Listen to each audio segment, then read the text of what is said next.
Nós vamos estudar a palavra de Deus. Eu tenho falado um pouco sobre arrependimento e eu queria continuar nessa linha hoje, estudando um texto que se encontra no livro de Amós.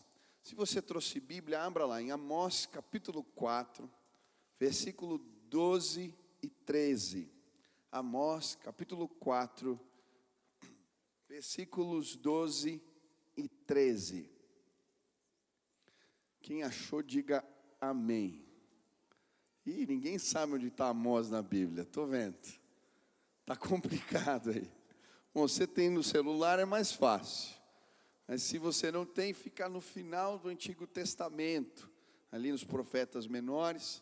Se você for para essa partezinha ali perto de Mateus, um pouquinho antes, você vai encontrar. Amém? Vamos ler. Se você não trouxe Bíblia, pode acompanhar com a gente no telão ou acompanhar com o irmão que está perto de você. Diz assim a palavra do Senhor: por isso ainda os castigarei, ó Israel, e por que eu farei isto com você? Prepare-se para encontrar-se com o seu Deus, ó Israel, aquele que forma os montes, cria o vento e revela os seus pensamentos ao homem, aquele que transforma a alvorada em trevas e pisa sobre as montanhas da terra. O Senhor, o Deus dos exércitos, é o seu nome. O título da mensagem de hoje é: prepare-se para se encontrar com Deus. Prepare-se para se encontrar com Deus. Quando eu estava preparando essa mensagem, eu fiquei lembrando quando eu fui pedir a Sil em casamento. A Sil, para quem não sabe, ela nasceu no Paraguai e com 9 anos ela veio para o Brasil, de idade. Os pais dela trouxeram. E quando eu fui pedir ela em casamento, normalmente nas férias, eles viajavam para o Paraguai para visitar a família, ela ia ver os avós, os tios, e eu combinei com meu sogro que eu ia de surpresa lá para o Paraguai para pedir ela em casamento e já comunicar toda a família. E nós planejamos, e eu lembro como eu planejei aquele dia. Eu lembro na véspera da viagem que eu colocava uma roupa, tirava, colocava outra, tirava, e o meu pai viu eu nervoso, né? Falou: filho, vai dar tudo certo, ela vai dizer sim, fica tranquilo. E eu preparei os detalhes para que aquele dia fosse especial, e de fato foi. Eu lembro quando eu cheguei no restaurante, eu mandei um recadinho, eu não sabia quem estava ali, cheguei de surpresa, fiz ali, cantei alguma coisa, e depois nós tivemos o nosso tempo, e ela disse sim, gente, graças a Deus. Eu tenho 2 filhos também, graças a Deus, deu certo essa história. E pensando nesse preparo, a Bíblia nos fala tanto do dia em que vamos nos apresentar diante de Deus, do dia que vamos ter o nosso encontro com o Senhor. E a Bíblia fala tanto que devemos nos preparar para esse dia, com o mesmo zelo, eu diria até com mais zelo, do que alguém que se prepara para pedir a uma menina em casamento. Quem aqui está querendo, está noivo, vai casar, ou já está namorando, perdão, há algum tempo, e está naquela expectativa, né, de casar? Levante a mão, deixa eu ver. Isso. Meninas, podem levantar as mãos, que tem uns caras meio acomodados aqui. Acho que hoje vai. Deus está falando contigo, irmão. Pede logo ela em casamento, amém? Tem gente que quer ter dinheiro para casar. Você nunca vai casar, meu irmão. Sai dessa. A gente casa pela fé, amém? Quem casou pela fé aqui deu certo? Amém, glória a Deus. Então a gente tem que estar preparado para esse dia do encontro com Deus. E o livro de Amós, uma das cernes, um dos temas da mensagem de Amós é exatamente essa: prepare-se para se encontrar com o seu Deus. O livro de Amós é um sermão de denúncia contra o pecado. Amós era um homem simples, eu diria até chucro. Sabe aqueles que não economizam palavras para dizer o que pensam? Amós era assim, um homem do campo, que morava numa cidade chamada Tecoa, que ficava a alguns quilômetros de Jerusalém. Ele era boiadeiro e plantava figos silvestres, plantava sicômeros. E um dia, trabalhando, o Senhor o visita. Ele tem uma visão da parte de Deus, e o Senhor mostra que Ele vai trazer juízo sobre a casa de Israel. E ele começa a ver o que Deus está lhe mostrando naquelas visões espirituais. E ele então sai da sua cidade e vai procurar as autoridades do seu tempo e vai começar a declarar esta mensagem: preparem-se para se encontrar com Deus. Preparem-se para se encontrar com Deus. Eu acho interessante a imagem de Deus no livro de Amós. Se você ler o livro todo, você vai ver que Amós apresenta Deus de uma maneira muito peculiar. Ele vai apresentar Deus como um leão que ruge e cala a injustiça. Ele vai apresentar Deus como um trovão que aniquila a iniquidade. Ele vai apresentar Deus outras vezes como o fogo que consome toda a impureza. Ele vai apresentar Deus como aquele que faz derreter as montanhas, um Deus terrível e poderoso, mas um Deus também que é o herói, o justo juiz, que julga a causa do faminto, do necessitado, do injustiçado. E ele vai também falar de um Deus que é como um prumo, que endireita os muros tortos, que traz retidão. É dessa maneira que Amós apresenta a Deus.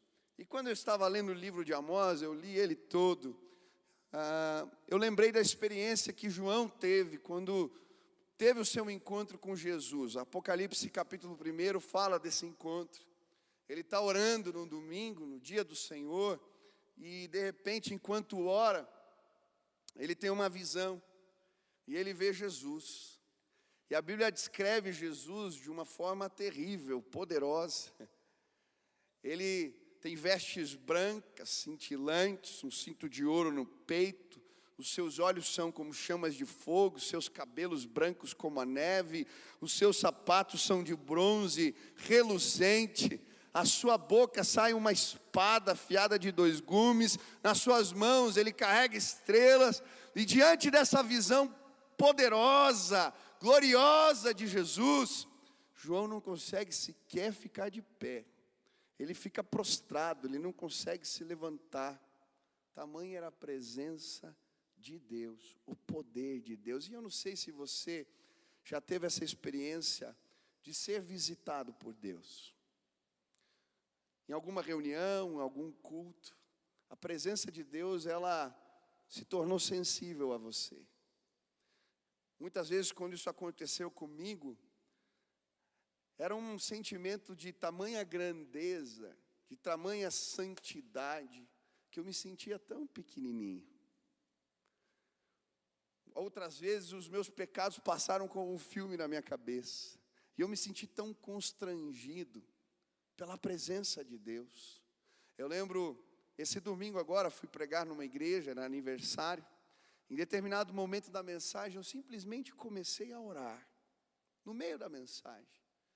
E a presença de Deus visitou aquele lugar.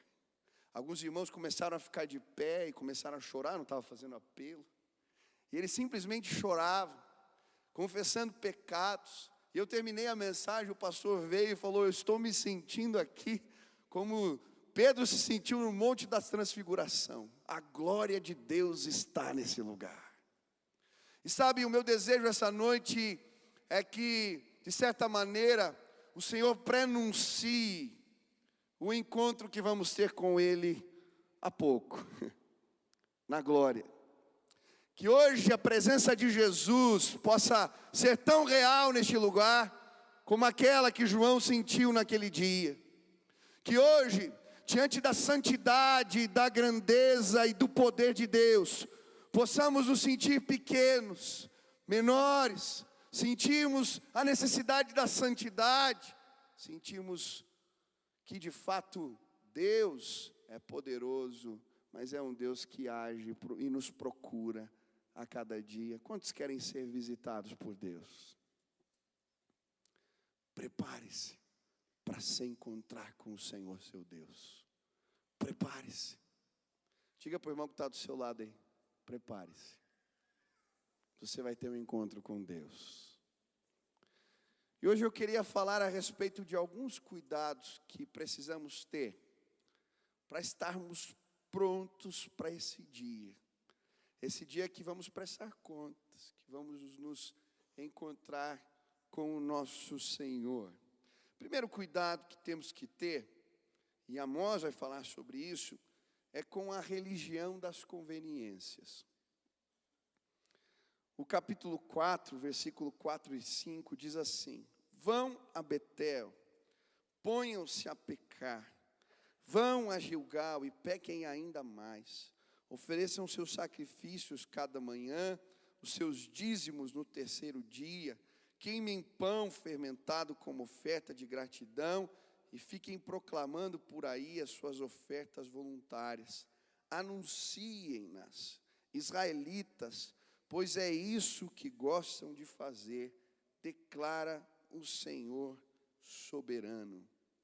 O que havia acontecido na casa de Israel era o estabelecimento de uma religião de conveniências. Quando Salomão falece, Jeroboão assume o poder da casa de Israel e o reino de Israel se divide. E aí, por uma conveniência política, ele estabelece uma nova forma de culto. Ele constrói um templo em Betel, em outro em Dan. Ali estabelece um novo sacerdócio, um novo dia de culto e uma nova liturgia.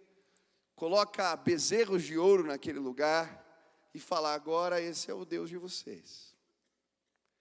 Por que ele faz isso? Simplesmente para que o centro religioso da casa de Israel não continuasse sendo Jerusalém. E por uma conveniência política, ele acaba criando uma religião de conveniência. E sabe, nós muitas vezes fazemos isso. E eu temo pelos dias que estamos vivendo. Vivemos um dia onde cada um tem a sua religião. Nós estamos aqui dentro da igreja,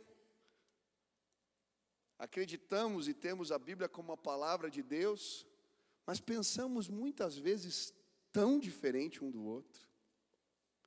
E eu diria principalmente no que é fundamental, no que é princípio e valor da palavra de Deus.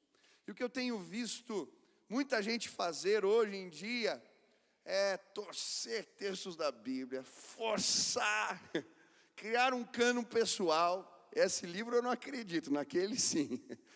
E dependendo do que me interessa, do que me convém, eu então sigo ou não a palavra de Deus. Vivemos um tempo de religião de conveniências. E cada vez mais nos atendimentos isso tem sido evidenciado para mim e nos posicionamentos de pessoas que eu conheço. Quer ver um exemplo? Nós vivemos um tempo atrás onde o atual presidente Temer, o seu assessor foi pego em flagrante, né, com 500 mil reais numa mala. Está filmado, documentado. E aí, isso foi parar na justiça. Julga ou não julga o presidente? Vai para a Câmara. E aí os nossos representantes têm que dizer o que tem que fazer. Eu ouvi muita gente que é aqui do nosso meio dizer: não é conveniente economicamente julgar isso agora. Mas está certo.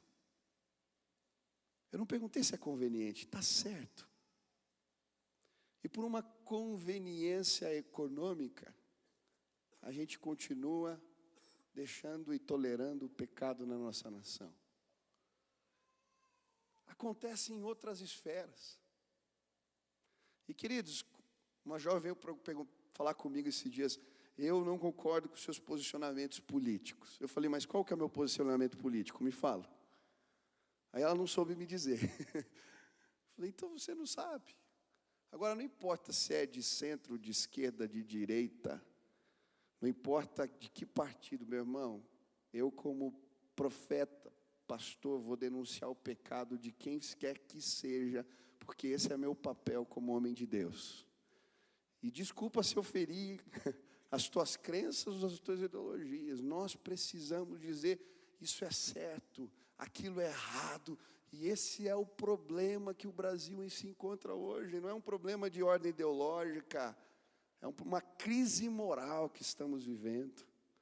Por favor, que as tuas ideologias não sejam mais fortes do que os teus valores. Por favor, em nome de Jesus, quantos creem nisso? Aleluia. Eu atendi uma jovem esses dias e ela veio falar comigo sobre feminismo. E até um determinado ponto da conversa eu estava concordando com tudo que ela estava dizendo. Ela estava me falando sobre os valores da mulher. Ela estava me falando dos direitos que as mulheres têm que ter de igualdade dentro das empresas. Mulher ganha menos que o homem. Ela foi falando várias coisas. Mas quando chegou num ponto, eu falei, desculpa, mas agora eu não posso concordar com você. Quando ela começou a falar da moral, que abraçava ali tudo que ela estava dizendo sobre essa bandeira que ela acreditava, eu falei, não, isso não. E ela começou a falar do sexo sem compromisso, ela começou a falar do aborto.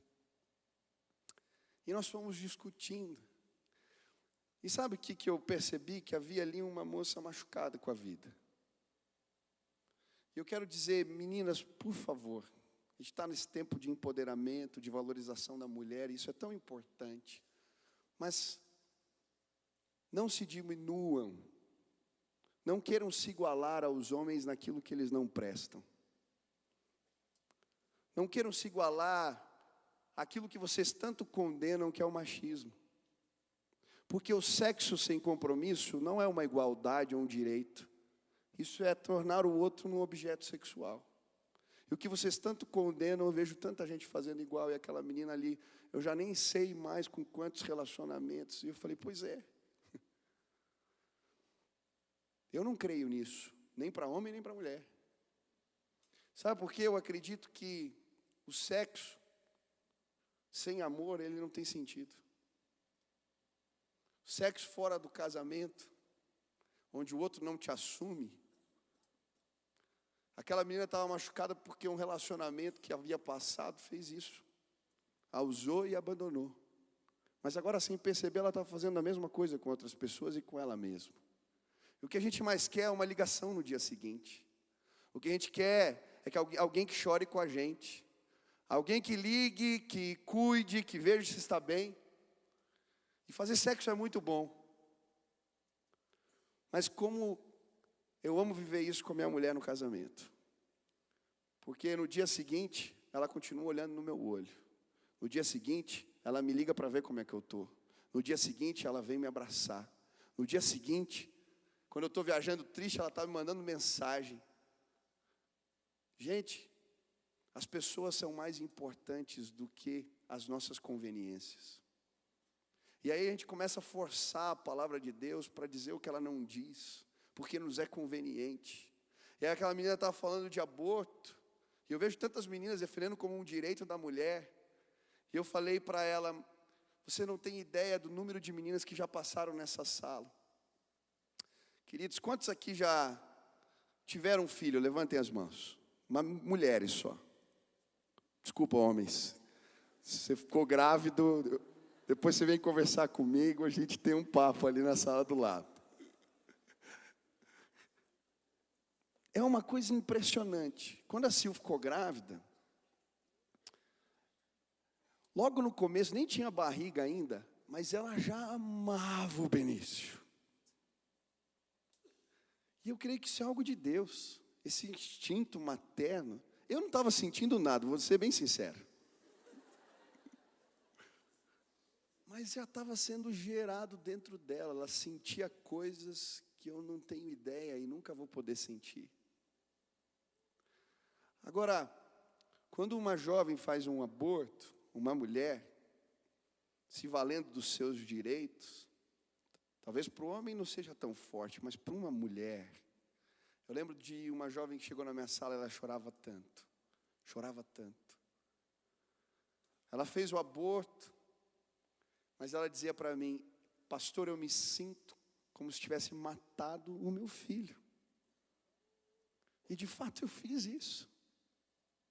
E ela chorava tanto. Já tinham passado anos. E ela ainda carregava aquela culpa. E naquele dia eu tive que falar do sangue de Jesus que nos purifica de todo o pecado. E ela teve que viver uma libertação de Deus. Porque ela abraçou uma ideologia com um pacote pronto, completo, sem olhar para aquilo que a palavra de Deus ensina. E agora estava machucada. Porque quando a gente se desvia dos valores da palavra, a gente se machuca. E hoje eu vim dizer para vocês, meninas que aqui estão, mulheres que aqui estão, Deus as ama de uma forma tão especial. E eu creio que Jesus foi alguém que sempre valorizou as mulheres. Ele está dizendo para vocês hoje: você não é objeto sexual.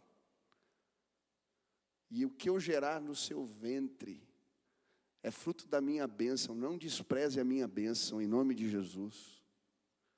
E aí, às vezes, buscando curar traumas e machucados da vida, a gente se perde.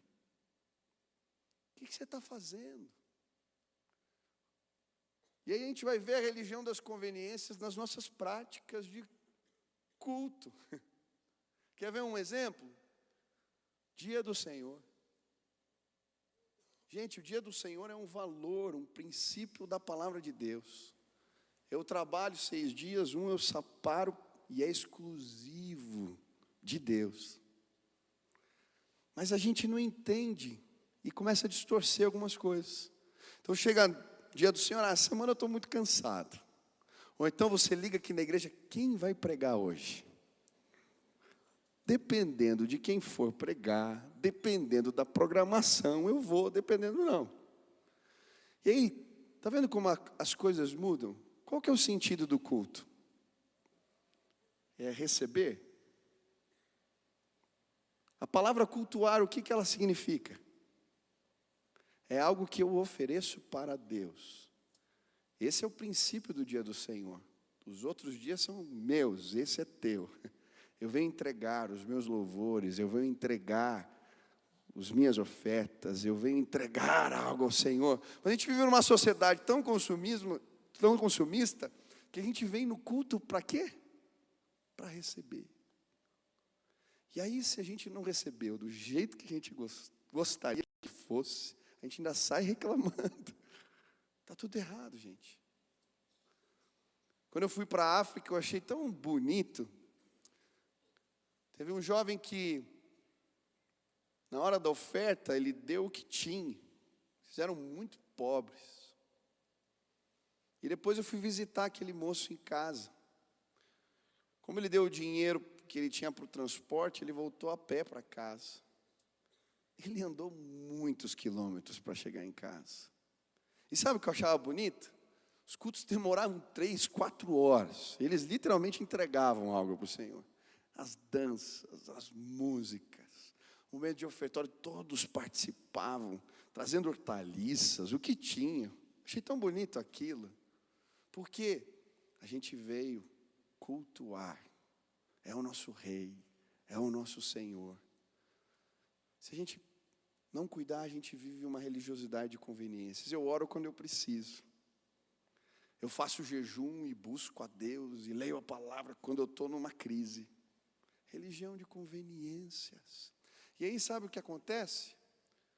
O centro da minha religiosidade é a minha ideologia política, o meu relacionamento, o meu núcleo social. Porque dependendo com quem eu estou, eu faço de um jeito, dependendo com quem eu estou, eu faço de outro. Não é bom me posicionar agora, não é bom dizer que isso é errado. E aí a gente vive, e aí a moça está falando: vocês não estão prontos para se encontrar com Deus. Hoje eu vim dizer para você: prepare-se para se encontrar com o Senhor. Prepare-se. Se você quer estar pronto, Jesus precisa ser o centro, não o seu relacionamento. Jesus precisa ser o centro, não os seus ideais políticos. Jesus precisa ser o centro, não as bandeiras sociais que você defende. Jesus precisa ser o centro, não a programação que você gosta. Jesus. Hoje o centro talvez seja você. E quando a gente coloca a gente no centro do altar, a gente vive qualquer coisa, menos uma religião que de fato presta culto e estabelece relacionamento com Deus. Quantos aqui amam a Deus? Feche teus olhos um pouquinho, fala: Senhor, quero abrir mão das minhas conveniências. Eu quero fazer do Senhor o centro. Eu quero estar pronto, me prepara, Senhor, para se encontrar contigo, Deus. Amém. Segunda lição, segundo cuidado que precisamos ter para esse dia do encontro, para estarmos prontos, para quando o Senhor nos visitar e nos buscar, tem a ver com a omissão da justiça. E ele vai dizer assim no capítulo 5, versículo 23 e 24: afastem de mim o som das suas canções e a música das suas liras. Em vez disso, corra a retidão como um rio, a justiça como um ribeiro perene. E ele está falando aqui que mais do que canções, do que músicas, a gente tem que ter um compromisso com aquilo que é a justiça de Deus.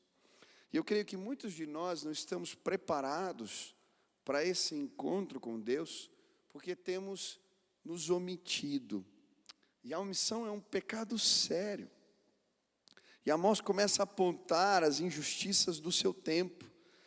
E aí no capítulo 2, versículo 6, ele diz assim: assim diz o Senhor, por 3 transgressões de Israel, e por 4 não retirarei o castigo, porque vendem o justo por dinheiro, e o necessitado por um par de sapatos, suspirando pelo pó da terra sobre a cabeça dos pobres, pervertem o caminho dos mansos, e um homem e seu pai entram a mesma moça, para profanarem meu santo nome, e se deitam junto a qualquer altar, sobre roupas empenhadas, e na casa dos seus deuses bebem o vinho dos que tinham multado. Capítulo 8, versículo 6. Procedendo dolosamente com balanças enganosas, para comprarmos os pobres por dinheiros, e os necessitados por um par de sapatos, e para venderem até palha com trigo. O que ele está falando aqui? Da opressão, da desigualdade social, das injustiças daquele tempo. E é interessante porque elas são parecidas com as nossas. Ele fala de balanças enganosas, de querer se enriquecer misturando palha com trigo. Ele fala de pessoas que estavam sendo vendidas por um preço de sapatos. O que acontecia naquele tempo? Existiam juízes corruptos. E os senhores, donos de terra, os grandes comerciantes, eles estavam levando seus empregados à justiça por dívidas no valor de um sapato. E esses juízes corruptos estavam condenando os pobres a se tornarem escravos para pagarem essas dívidas que nunca eram pagas.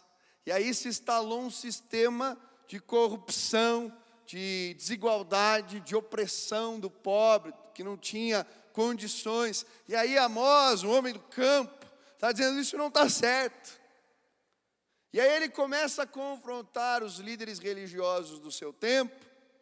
Inclusive um deles fica bravo e diz: para de falar essas coisas, porque tem gente importante que não está gostando disso. E o repreende. Aí Amós, o cara que era chucro, que eu falei que eu não comisava a palavra, falou assim: ó, tua mulher vai virar uma prostituta quando vier a Babilônia, e vai sair daqui e os seus filhos vão mendigar o pão, porque você é um profeta que se omitiu. Aí ele não economizava palavras. E aí ele está falando: olha que sério, quando a igreja, seus líderes, as pessoas que amam a Deus, veem a injustiça e não fazem nada, não se posicionam. E eu queria falar hoje em nome de Jesus. Nós somos a igreja de Jesus na terra, e essa igreja é viva. E Deus está nos chamando a, nesse tempo, não nos omitirmos, a nos levantarmos, a nos posicionarmos e a fazermos algo em favor daqueles que precisam. Eu gosto muito dos ditos de Martin Luther King. Num tempo de muita opressão, onde os negros não tinham os mesmos direitos, uma mulher foi presa porque não quis ceder seu lugar, Rosa Parks, não quis ceder seu lugar num ônibus, não podiam ter voto, acesso a determinadas instituições, eram vítimas do racismo, e ele se posiciona, e ele começa a apontar o pecado de líderes que estavam na igreja. Parte de líderes da igreja no sul dos Estados Unidos faziam parte do Ku Klux Klan. Muitas pessoas que frequentavam as igrejas batistas no sul dos Estados Unidos eram racistas. E aí, num dos seus sermões, ele vai dizer: o que me preocupa não é nem o grito dos corruptos, dos violentos, dos desonestos, dos sem caráter, dos sem ética. O que me preocupa é o silêncio dos bons. O que me assusta não é a violência de poucos, mas a omissão de muitos. Quanta injustiça se passa perto de nós, e com medo de nos comprometer, nos calamos. A igreja do Senhor Jesus precisa erguer a sua voz, se fazer ouvir, denunciar o pecado e lutar pela justiça. O nosso país é um país de desigualdades. Deus quer nos usar nesse tempo. Se você olhar para as histórias de missões, você vai ver que os grandes missionários que geraram impacto e influência ao redor do mundo foram homens e mulheres de Deus que tiveram coragem de se comprometer e lutar pelas injustiças sociais que eles viam. Eu gosto da história de uma mulher chamada Amy Carmichael. Ela era uma missionária inglesa na Índia, no começo do século passado. E quando ela chega naquele lugar, ela se depara com uma realidade social das meninas que eram prostitutas cultuais. Meninas de 10, 11, 12 anos. E ela vai a fundo tentar entender o que acontecia ali. Eles acreditavam em muitos lugares que quando o homem morria, eles tinham que matar a mulher, perdão. A mãe não, a mulher. Porque nas suas crenças, uma sociedade tremendamente machista, eles matavam a mulher para ela servir o homem no plano espiritual que eles estavam indo. Só que aconteciam, as crianças ficavam órfãs. Os meninos ainda conseguiam trabalhar na adolescência. Mas as meninas, elas não tinham serventia naquela sociedade. E elas iam parar nesses templos, onde se transformavam em prostitutas cultuais, e tinha gente que ganhava dinheiro com isso. Aquela mulher, quando vê essa situação, ela fala: não pode ser assim. E ela começa a pegar as meninas, acolher na sua casa, começa a lutar por elas. E aí os sacerdotes desses templos vão procurar os homens de negócio na Índia, que vão falar com os homens de negócio ingleses, que vão falar com os missionários ingleses. Falam: não dá, vocês têm alguém no grupo de vocês que está atrapalhando aqui, que está criando confusão. E os missionários ingleses falam para ela assim: para, você não pode fazer isso. Vai dar problema. Fica quieta. Aquela mulher fica tão indignada. Ela volta para a Inglaterra, começa a ir nas igrejas, levanta e cria uma associação, abre um orfanato e começa a comprar aquelas meninas e trazer para sua casa. E ela cuida de centenas de crianças que ela levantou dinheiro e comprou, porque era alguém comprometida com a injustiça no seu tempo. Quais são as causas que nós vamos brigar nos nossos tempos? Será que não tem injustiça social nos nossos dias? Em nome de Jesus eu quero pedir para você se comprometer. E Deus tem colocado muito forte no meu coração em relação aqui ao nosso ministério, que nós temos que abraçar alguns projetos sociais. O primeiro deles que eu queria desafiar vocês é o projeto da Cristolândia. Esse projeto eu tenho certeza que nasceu no coração de Deus, não fui eu que procurei. Mas depois do movimento que nós fizemos na semana de avivamento, os pastores da cidade falaram: se a gente se unir, a gente pode tirar as pessoas da rua. Uma igreja não tira todo mundo, mas se todas derem as mãos, a gente pode fazer algo. E aí a gente começou a sonhar. E queridos, Deus está fazendo coisas tremendas. Entrou recurso, nós já temos uma chácara. E deixa eu dizer para vocês, nós já temos 6 pessoas internadas no projeto Cristolândia, para a honra e glória do nome de Jesus. Você pode aplaudir ao Senhor? Gente que nós estamos tirando da rua.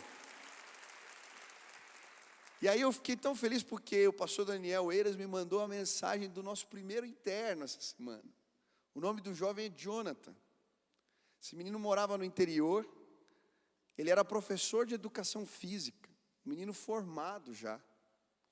Se envolveu com crack e estava nas ruas de Curitiba.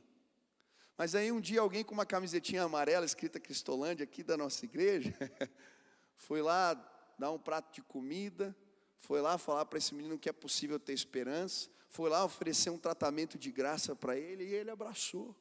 Está lá há mais de 20 dias. E louvado seja Deus por isso, porque Ele é o primeiro de muitos. E logo nós vamos ter o coral da Cristolândia de Curitiba aqui cantando. Gente que saiu das ruas. Eu quero te convidar em nome de Jesus a ir para a rua comigo. A se voluntariar uma vez na semana ou uma vez a cada 15 dias. Distribuir comida para esse povo. E lá a gente vai estar com uma base, a Dr. Fry. Essa semana eu estava com o pessoal de abastecimento da cidade. Todo mundo, o prefeito mandou todo mundo aí. Estava eu, o pastor Daniel, a gente discutindo como é que vai ser a questão do alimento. Eles estão criando um polo de alimentos, querem nos ajudar cedendo a comida para essa base. As coisas estão acontecendo. E aí, uma boa vontade enorme. E aí Deus está tocando, e eu quero dizer, querido, eu quero ver você lá na Dr. Fai, dando banho em mendigo, alimentando o povo, sentando com eles, dando comida. Porque a gente vai tirar esse povo da rua sim, quando a igreja se levantar e parar de meter pau no governo, nisso, naquilo, e dizer, vamos fazer, tem injustiça, essa missão é nossa. Deus vai derramar graça e favor nos nossos dias. Quer ver um outro projeto lindo que eu quero te convidar para participar? A gente está abrindo uma igreja na favela, gente. Lá no Parolim. Deus nos deu um galpão lá de graça, cabem 200 pessoas no galpão. E já está tendo culto quinzenal lá, né, Pedrinho? E no dia 24/7, do 7 de julho, 6? Ah, é antes? Já é agora, então mês que vem. 24/6 a gente vai inaugurar a nossa congregação da juventude lá na favela. E eu queria te convidar a ir nesse culto. Mas eu queria te convidar durante a semana a trabalhar lá. Aquele galpão está vazio a semana toda. Sabe o que eu quero? Que a semana inteira tem atividade lá. A gente está dando já aula de balé para as crianças. No outro dia de manhã vai ter reforço escolar. No outro dia você vai lá oferecer uma orientação profissional. No outro dia vai ter aula de judô, de jiu-jitsu. No outro dia você, com a tua profissão, com o teu talento, vai ensinar alguma coisa para aquelas crianças. E a gente vai ver a história de vidas sendo transformadas. Sabe quem é o herói do menino que mora na favela? O traficante. Porque o pai dele é envolvido com droga, bebe o dia inteiro.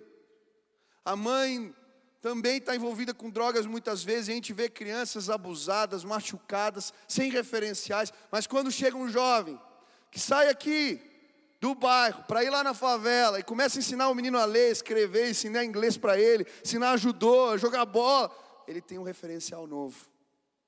E aí o herói deixa de ser o traficante, começa a ser o menino que acredita na palavra de Deus, que tem valores, que vai ensinar ele a trabalhar. E sabe o que a gente começa a fazer? A gente começa a mudar a nossa sociedade. Eu quero ver você lá, meu irmão. Hoje o Pedro vai estar no final do culto aqui. Você quer trabalhar nesse projeto? Vai procurar, vai atrás. Outro projeto que eu acho lindo é o projeto dos Novos Sonhos. Há muito tempo eu e a Silvia, a gente orava, porque a gente queria que lá na escola que ela tem, a empresa dela, a escola de dança, tivesse algum projeto social. E um dia eu fui para a convenção e ouvi o testemunho de uma missionária lá na Cracolândia, dizendo que um dia uma criança, uma menina, pediu para tomar banho na missão. E eles não cuidam de crianças na missão. E ela ficou tão sensibilizada pela menininha, pequenininha, 6 anos, falou, tudo bem, pode tomar banho. Aquela menina foi tomar banho e de repente ela começa a gritar no banheiro. Gritar. E ela vai ver o que está acontecendo, quando ela olha, a menina está inteira mordida, até as genitais. Ela diz, eu não posso, eu tenho que fazer alguma coisa. Sabe o que ela faz? Ela adota aquela menina como sua filha. E ela começa o projeto Novos Sonhos para dar aula de balé para as meninas.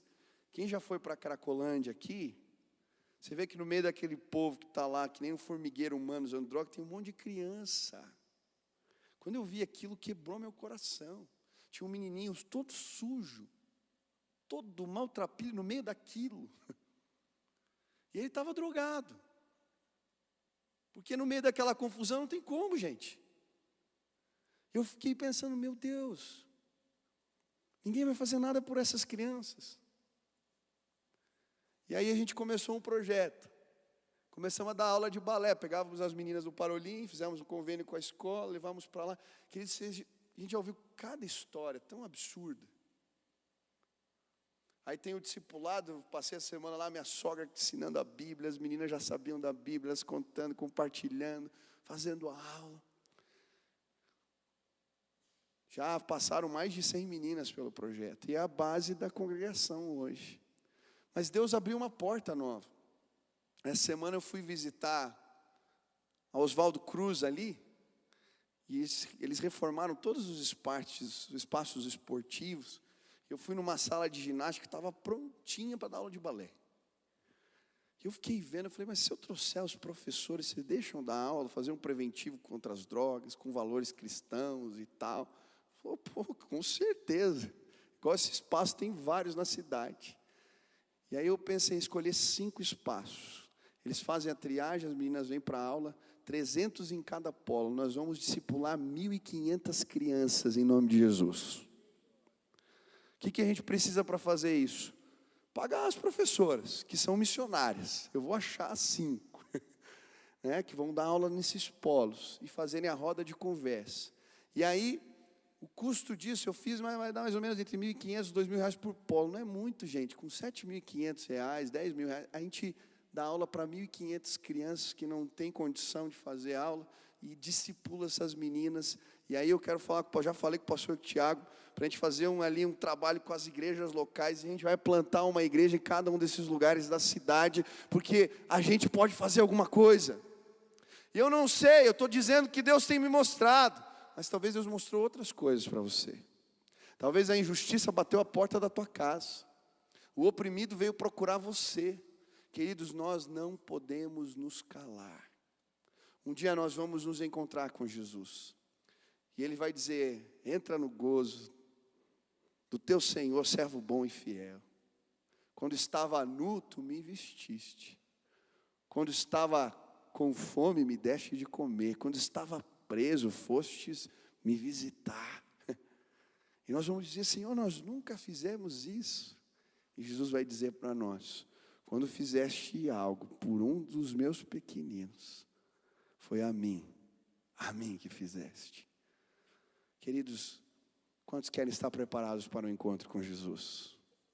Não podemos nos omitir. Pedro vai ficar aqui hoje, vai ajudar no projeto da Parolim, do Novos Sonhos, do Cristolândia e outros que Deus colocou no teu coração. Conta para a gente. Porque o sonho não nasce só no coração do pastor. Deus vai usar você, meu irmão, que vai ver uma injustiça e vai falar, nós podemos fazer algo. E eu creio, o Brasil vai ser transformado pelo poder de Deus. Porque, de fato, existem cristãos aqui. Gente que faz o que Jesus fazia e transforma a vida de pessoas. Eu não sei que horas são aqui, eu estou falando demais. Prepare-se para se encontrar com o teu Deus. Eu ia continuar aqui, mas esse ponto é longo. Eu continuo semana que vem. Eu queria terminar essa mensagem dizendo para você que um dia, eu e você nós vamos nos apresentar diante do Senhor. Como é que está a tua vida? Como é que está a tua história? Como é que está teu coração? Você está preparado para esse encontro? E o próximo ponto que eu ia falar era sobre os pecados, que eles parecem ter uma boa reputação. A gente às vezes nem diz que é pecado. E Amós vai pegar esses pecados e vai denunciar cada um deles. Ele vai falar das vacas de Bazã, vai falar do luxo, vai falar da maneira que administramos os recursos. E sabe, hoje, lendo a palavra de Deus, o sentimento que veio no meu coração foi de que Deus está fazendo algo novo na nossa comunidade. Desde que a gente começou a confrontar o pecado, o poder de Deus tem se manifestado no nosso meio de uma forma tremenda. Revelações têm acontecido, manifestações do poder de Deus. Essa semana eu recebi um casal, e foi tão lindo, porque eu tinha ido visitar essa menina quando ela estava no hospital, quase morrendo. Seu marido tinha abandonado, todo envolvido com tudo que você pode imaginar. O menino da igreja se perdeu. E ela começou a orar. Ela entendeu que ela podia guerrear pela casa dela. Se levantou como uma valente, começou a clamar ao poder de Deus. E aí um dia Deus visita esse jovem. Ele vai para um acampamento, chega num acampamento, o pastor não conhecia a história dele, manda ele vir à frente e começa a falar. Está acontecendo isso, assim. Quando ele ora, Deus liberta literalmente aquele jovem, ele cai prostrado. Vai procurar a mulher, volta para casa. E eles estão reconciliados hoje. E ela falou: pastor, eu vim aqui porque no dia que você foi lá me visitar, estava muito ruim. Mas eu quero dizer que Deus é poderoso. E eu trouxe meu marido aqui, ele vai contar o que Deus está fazendo. Ele começou a falar: pastor, eu fiz isso. Mas Deus agora mudou, transformou. Eu larguei as drogas, eu larguei prostituição, larguei tudo. Deus começou um tempo novo na minha vida. E aí começou a contar as experiências que ele está tendo com Deus, porque agora ele ora. Deus está dando percepção para ele do mundo espiritual, da guerra que estava acontecendo. E queridos, eu podia passar aqui a noite contando os testemunhos. Porque quando a gente tem coragem de confrontar o pecado na nossa vida e não fazer vista grossa, o poder de Deus se manifesta entre nós. Deus está preparando uma festa, as bodas do Cordeiro. Eu quero estar pronto para esse dia. Eu lembro que eu me arrumei tanto para encontrar minha esposa, pedi ela em casamento. Mas eu quero chegar com as vestes limpas na presença de Deus. Eu quero ter algo para entregar para o Senhor. E sabe, se a gente deixar, a vida passa tão rápido. Quando você parar para pensar, já faz 5, 10 anos que você está com aquele mesmo pecado. Se você parar para pensar, faz 5, 10 anos que você só vem na igreja para receber.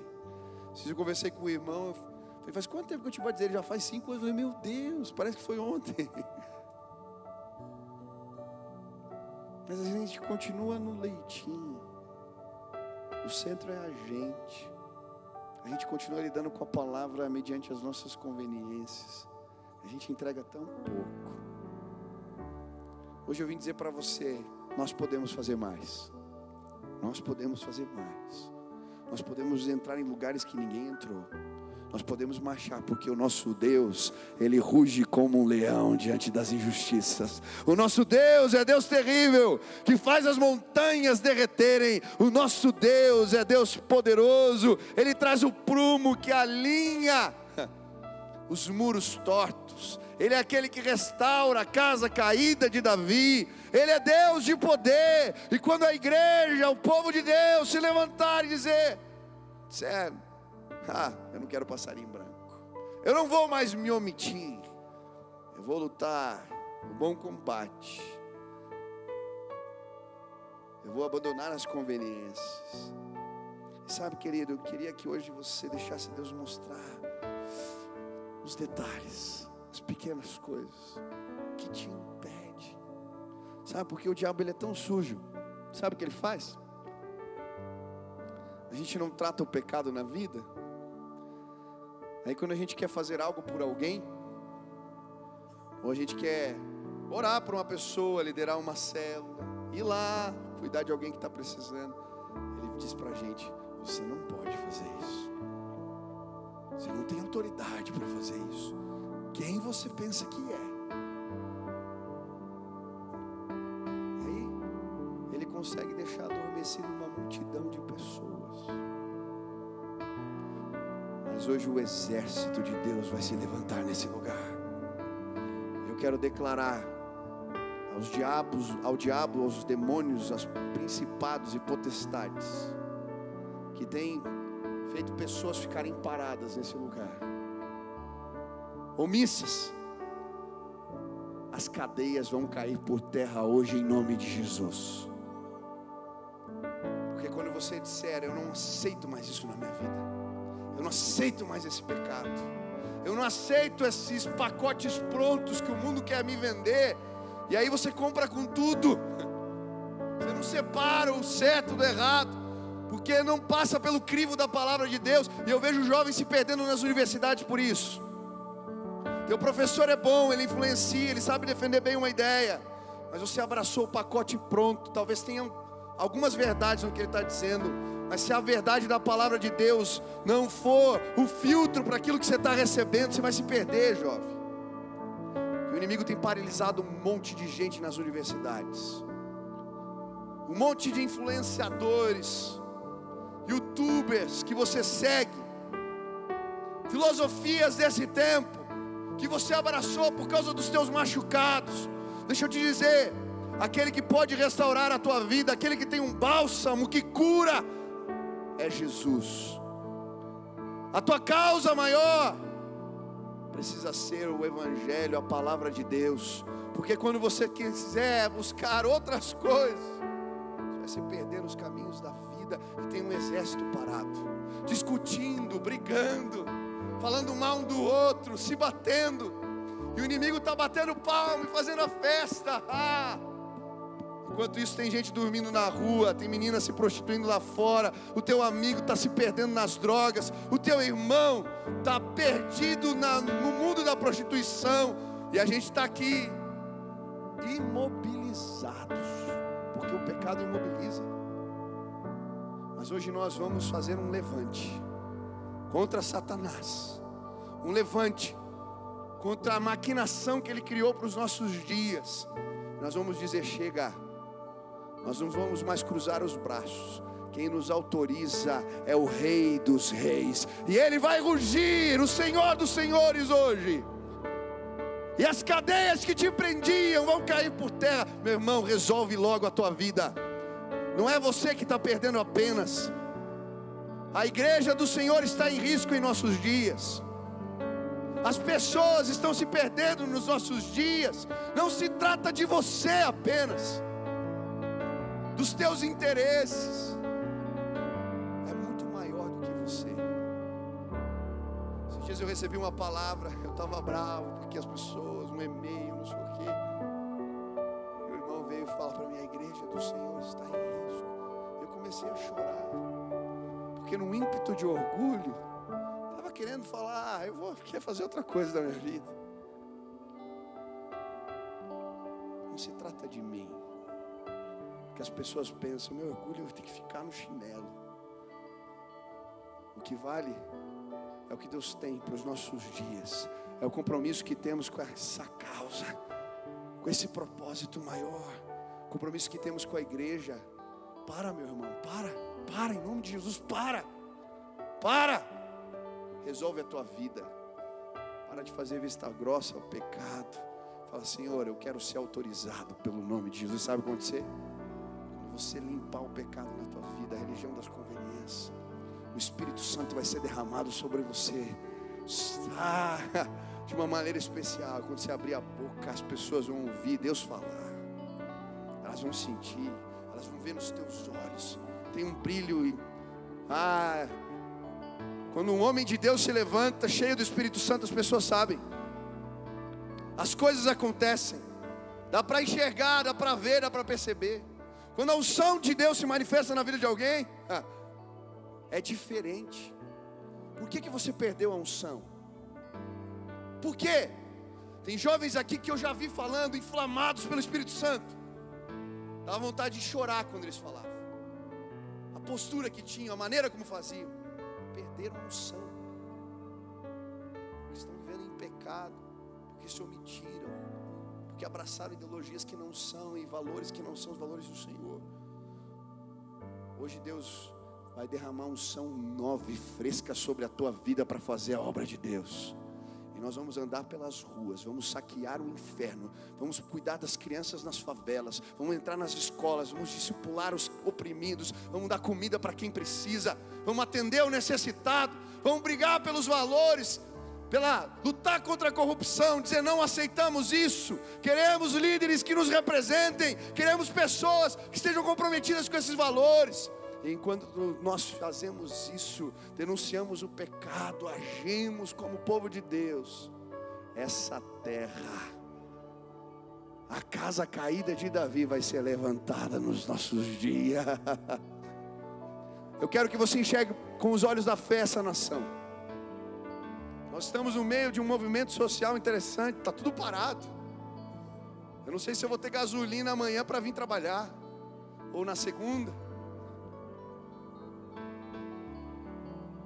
A nossa terra está clamando. As pessoas estão querendo fazer alguma coisa. A nossa terra está clamando por justiça.